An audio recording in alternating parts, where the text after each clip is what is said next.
All right, welcome back. Let me welcome in my friend, colleague from ESPN New York as we get set for the first meeting of the Commanders and Giants this year, Anita Marks. Hello, Anita. How are you? I'm great. How are you guys? I'm good. You want to tell me what happened to your team? Because, I don't know, last time we checked, they were in the playoffs, and this year it's just spiraled the wrong way. So you want to give me the what happened to them? My team is whatever team wins me money. But if you want, you want me to talk about the Giants, Yeah. I'm happy to do so. Yeah, listen, I can tell you that a multitude of beat reporters who cover this team and who have for quite a while, along with people within that building, in a million years would never sit here and anticipate that the Giants would be 1-5 right now. I mean, there was so much optimism. I won't even use the word hope. It wasn't hope. There was so much optimism around this team. Daniel Jones looked great in OTAs. He looked great at training camp. The offensive line was solid. The defense, albeit missing a few key pieces from last year, still looked good. And then, so I think there are a number of people over there in New Jersey that are scratching their head right now in regard to how and why this Giants team is sitting at 1-5. Two big reasons that I think that we can assume, and that is losing Saquon Barkley and losing Andrew Thomas as early as they did. You know, hands down, they're your two best players on this team. So, you know, you lose Andrew Thomas, the offensive line then takes a dip, and then you lose a player like Saquon Barkley, and you know this better than anyone, Bram, right? How do you counter a pass rush?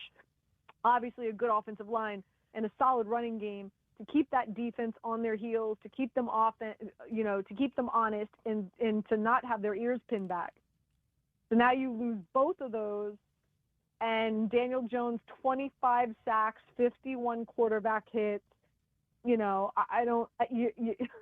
you could be Patrick Mahomes. You're not doing much of anything in this offense behind that offensive line and with that much pressure. So that's really been the story here. Okay, so are the sacks, it's just the line, or is it Jones hangs on to the ball too long? Like, what's happened to the offense?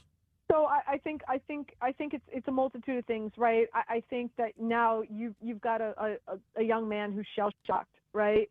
And now you've got a team that is 1-5. There's a lot of pressure on him because the Giants did ante up and are paying him $40 million a year. So now I think that this is a guy who's putting a lot of pressure on himself to make chicken salad out of chicken poop. And he's terrified to turn the ball over. There's a lot of pressure on him not to screw up. Every play is significant. The defense, I know we just sat here and talked about the offense. Like, you know, the defense, Wink Martindale is extremely aggressive. So, you know, even though he doesn't have the horses in his stable to maybe play with the aggressiveness in the blitz-happy fever that he plays with, he's still going to do it because that's the defense he knows. And so, you know, it's bend or don't break. And unfortunately, they've been breaking. The fact that the offense has gone 3 and out, 3 and out, 3 and out, they're not dominating time of possession. The defense has been gassed. And then at the end of the day, like, let's look at their team. Let's look at the teams that they've played. One could argue that the Cowboys and the 49ers are two of the best teams in the NFL, right? Throw in the Dolphins and the Bills. So their first, right? Their first, so look at their games. The Cowboys, the Cardinals, which was impressive. They came back in the second half and beat the Cardinals. Then at the 49ers, I liked Seattle. I had Seattle winning that division, which, we saw some warts on Brock Purdy this week, right? When Deebo Samuel and Christian McCaffrey went out. Ooh, now Brock Purdy looks like Mr. Irrelevant, okay? At the Dolphins and at the Bills. So you can argue that the Cowboys, the 49ers, the Dolphins, and the Bills are four of the best teams in the NFL. I think we can all sit here and assume that they're all going to be in the postseason. So I think it's a matter of the Giants losing their two best players on the team, Daniel Jones putting a lot more pressure on himself to try to create. Wink Martindale playing a defense that he doesn't have the horses in his stable to play with, and the Giants arguably having one of the most difficult schedules to start out the season. I mean, it's been a recipe for disaster, the absolute perfect storm for them to be 1-5. Okay. Well, let me go back then to the original kind of premise, which was nobody there would have thought they would have had this record. Yet you acknowledge that you look at the schedule, and a lot of them were road games, that it was going to be very difficult to navigate anything much better than this. So how do you kind of square all of that? Like, is it you're citing the schedule, and from my point of view, I thought the record they had last year was not indicative of how good their team actually was, that they somehow won a lot of close games early in the season, and that's not luck, but there was something about that didn't feel right. And I wasn't surprised that there was a step back. Partially when I did look at their schedule early in the season, I'm like, that's tough. They're going to have a hard time replicating that. Yeah, I think they were hoping to be 3-3 at this point, not 1-5. I think looking at the schedule, I think they were hoping to beat the Cowboys right out of the gate. I think they felt comfortable that they would beat the Cardinals. I don't think anyone anticipated them to beat the 49ers on the road. I think they thought that they had a chance of beating the Seattle Seahawks and possibly winning one against the Dolphins or the Bills. So I think they were hoping to be 3-3 at this point. Yeah. That's and again, just because the schedule was so difficult and possibly having some close games, not a blowout to the Cowboys at 40-0, not losing to Seattle 24-3. Do you know what I mean? I mean, listen, they took the Bills to, I mean, you look at that Bills game, to me, that should have been like a horrible call, Bram, with Darren Waller in the back of the end zone. The guy was draped all over him. That should have been a call. I really don't understand why it was not. But nonetheless, I mean, losing to the Buffalo Bills 14-9, that game probably hurts more than most because that's a game that I think they really feel that they should have won. So, but their schedule gets somewhat easier from this point on. Yeah. Listen, I'm not underestimating Washington, but nonetheless, it's been a gauntlet, that's for sure. Yeah. Okay. Is Daniel Jones playing this week? What do you think? That's a great question. I think it's still too early to know. I haven't heard any reports in regard to what happened at practice today. So right now, I think it's 50-50. I think if he practices on Thursday, then I think that's a good sign. If he does not practice Thursday, then I would think that it's Tyrod Taylor. I know I've been on your show before. I can tell you the Giants have one of the most conservative medical staffs in the NFL, and the Mara family are, whatever their medical staff says goes.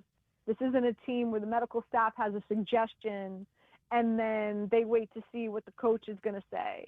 No, the coach follows the lead of the medical staff, and that's how this organization works. So, you want to follow. If you follow the reports on Thursday, if Daniel Jones practices Thursday, then I think there's a good chance that he plays. If not, I think it's another go of Tyrod Taylor. Okay.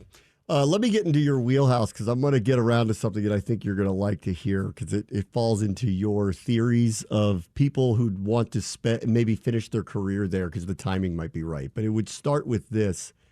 Do you think if the Giants do not turn their season around and have an awful record that Brian Daboll would be in trouble as the head coach there? That's hard. I don't think so. He won Coach of the Year last year, Bram. You know what I mean?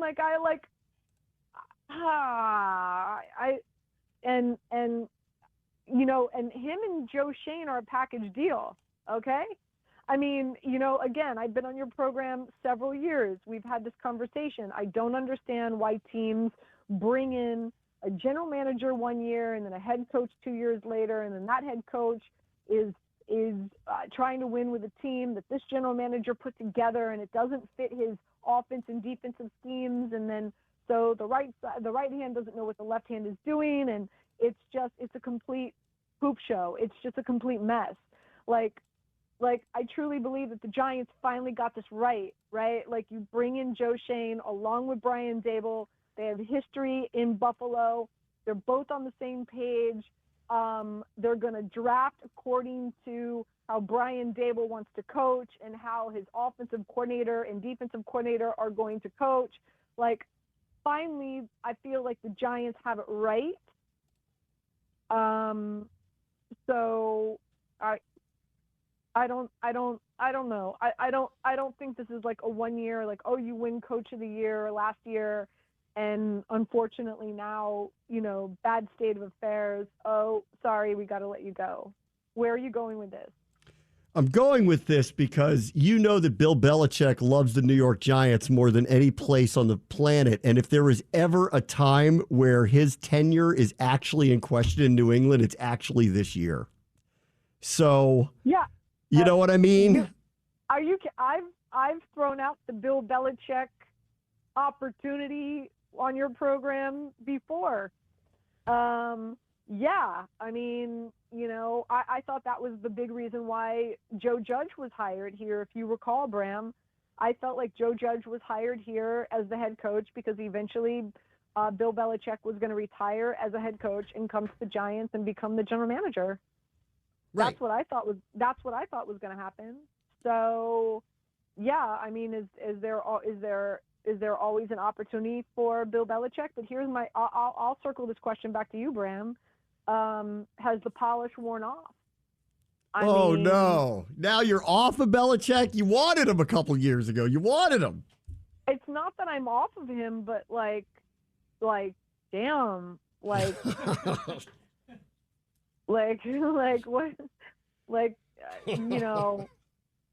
I don't like, man. Is his stock as high as it was when he was with Brady? No. And it's a surprise to me because I'm a huge Mac Jones fan. You like, are? You're the lone holdout. You're it. Listen, I'm a true believer. I'm a true believer. Players are totally affected by teams in regard to how they're handled. So for example, if you you've seen that movie Sliding Mirrors with Gwyneth Paltrow, right? Mac Jones should have been drafted by the San Francisco 49ers. Mac Jones is 100 times the quarterback Brock Purdy is. If you put Mac Jones in that 49ers offense, you think Brock Purdy is putting up good numbers? Dude, watch out.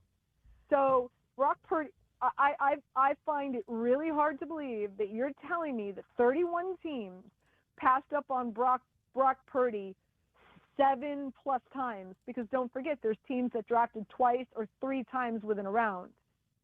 Okay? It's sorry, not sorry. You put Brock Purdy on 30 other teams in the NFL, there's no way he's putting up the numbers that he is in San Francisco. That might be true. That might be true. That offense is a fine-oiled machine. And like we saw warts. Christian McCaffrey goes out. Deebo Samuel goes out. What did Brock Purdy look like in the second half of that game? Right? Okay?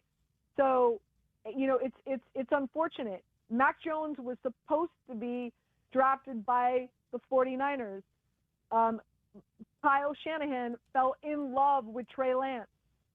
Fell in love in the meetings, whatever, throws the ball 90 yards, is an Adonis, whatever. Fell in love with him, okay? And now where is he? He's riding the bench, holding the pine for Dak Prescott at the Dallas Cowboys. Sliding mirrors. Mac Jones should have gone to the 49ers. This isn't an offense for Mac Jones. This doesn't fit his skill set. And last year, he had a defensive coordinator as his offensive coordinator. So there's that. I'm still a fan of Mac Jones. I just think certain quarterbacks need certain systems in order to shine. Okay. So, yeah. And so you think Belichick's ruined Mac Jones, and therefore we've decided, because you do realize that Tom Brady was also passed over 1 million times and ended up being the greatest quarterback of all time, for the coach who you think is an old, bumbling idiot now. Now you and I can. This is a whole nother conversation for a whole nother show. Yeah. Many people feel that he's the best quarterback of all time. I do not. All right. Well, I'll take the guy with I'll take the guy with 7 Super Bowls. But all right, you do you. Okay, but Bram, he benefited from playing in a horrific division. The Dolphins, the Jets, the Bills were horrific for so many years. You talk to any head coach, all they'll tell you is just get into the playoffs. It's a whole new day. Not only did Tom Brady and the Patriots get into the playoffs because they destroyed the Jets and the Dolphins and the Bills, who had horrible quarterbacks for century. Okay?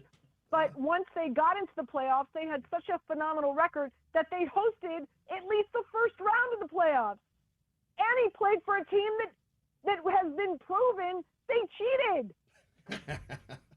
And okay. I'm not talking about a deflated football. I'm talking about film.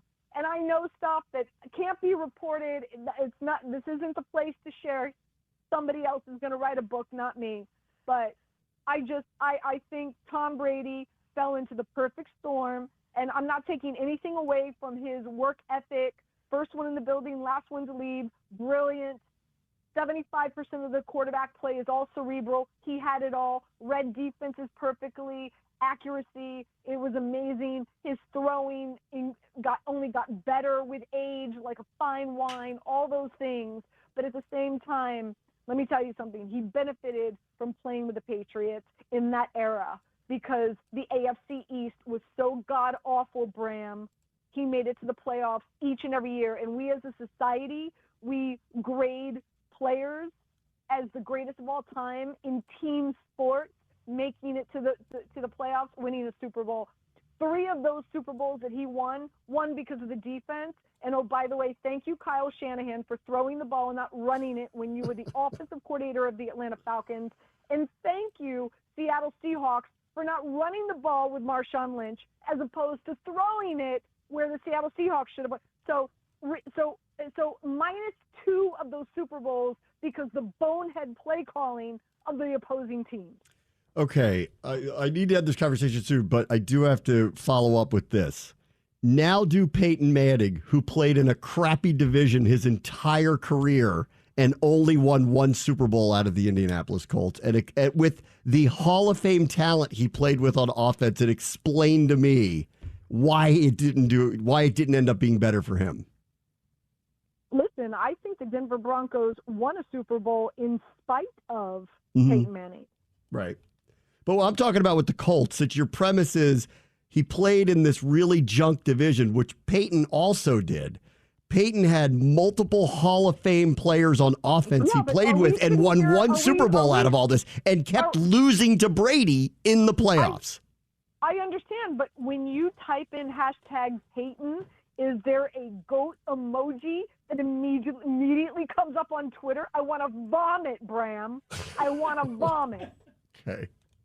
Just saying. That's all. Just saying. Go ahead. Test it out. Do #Tom Brady. Do you know a goat comes up on, well, it's now X. Listen, I love the guy. As you know. I like winners. He's a winner. I like the guy. Yeah, okay. Well, you can have your theories. There's all sorts of alternative facts. You can have your theories. It's not a theory. It's a fact. It's fine. Go and look at his era in New England. You can't gaslight the Super Bowls. I saw them. I know he won them. I know he won them. Did not have Josh Allen. Yeah. The Jets did not have a defense like this. And right. what were the Dolphins doing? Dolphins had Dave Fiedler and who else? Like the Dolphins, all 3 of those teams were horrible. Tell me about the teams Peyton played in his division. Tell me all about the wonderful teams he played. I'm not sitting here and telling you that Peyton Manning is the greatest of all time. Listen, I don't love the dude, but I think Aaron Rodgers is 10 times the quarterback Tom Brady ever was. All right. Now we're getting somewhere. Okay, good. I'll put Aaron Rodgers better than Tom Brady. Definitely Joe Montana, John Elway, Dan Marino, Aaron Rodgers. all four of those guys are better than Tom Brady. Tom Brady benefited from playing in an era where the New England Patriots dominated their division. They got into the playoffs, and they hosted the first round of the playoffs. And he benefited from winning 2 Super Bowls because of horrible butthead calls from offensive coordinators. I appreciate your opinions on the matter. We'll agree to disagree on some of them. We can revisit this at a later. We can revisit all this at a later date. Aaron Rodgers also played in a crappy division for a very long time because I know the Lions are very popular right now, but they stunk for 50 years. So we could do that too if you really want to. But I don't feel like going down that road right now. But I appreciate your opinions, and I'll talk to you on Friday for your show. I can't wait to see what you ask me. We'll see where it goes. I will say this because now we've spent so much time talking about the GOAT. Mm-hmm. I love Sam Howell, dude. Oh, I was watching. Also passed over by teams over and over and over and over and over. So wait. So what was the last game you guys played again? I forgot. I was watching Atlanta. There you go. Nobody was really watching, right? It was a primetime game. Thursday night? Was it Thursday night? No, that was the Bears. That was the Bears game. That didn't go very well. Yeah, that was the Bears. Anyway, the last game, I was just I love the way he throws the ball. I love the way the ball comes out of his hand. Like the velocity, the accuracy. I love that dude. I'm excited about Sam Howell for you guys. Hashtag better than Brady. Hashtag better than Brady. No, I'm not saying that. But I'll tell you. But I'll leave you with this. Yeah. I got 2 words for you. Drake May. I don't care what team you're on. I don't care what general manager you are. If you are drafting and Drake May is available in this year's draft, because Caleb Williams is going to go number 1 overall. Everybody get their panties in a bunch over Caleb Williams. Let me tell you something. Drake May is going to be one of the best quarterbacks in the NFL. All right. If I'm a general manager, if I'm the Giants, if I'm the Jets, if I'm Chicago, and Drake May is there, I am drafting him. I haven't been this excited about a prospect in a long time. Just if you haven't taken the time, Bram, to watch Drake May play, you need to. This young man is special. And if I'm a general manager, that's the only player that I absolutely positively know I want in this year's draft. Okay. The Giants are trending towards a very high pick, so you might get him. You might get him. Oh my gosh. I'd be a pig in mud. All right. I'd say something else. I'm sure you're a family show. We're not, but I don't want to get in trouble either.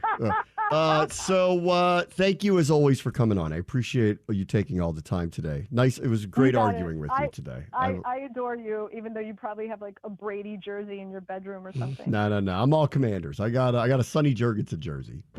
Last best quarterback we've had. All right. You take care. All right. I'll see you. Night. Yeah, I'll talk to you soon. All right. It's Anita Marks from ESPN New York.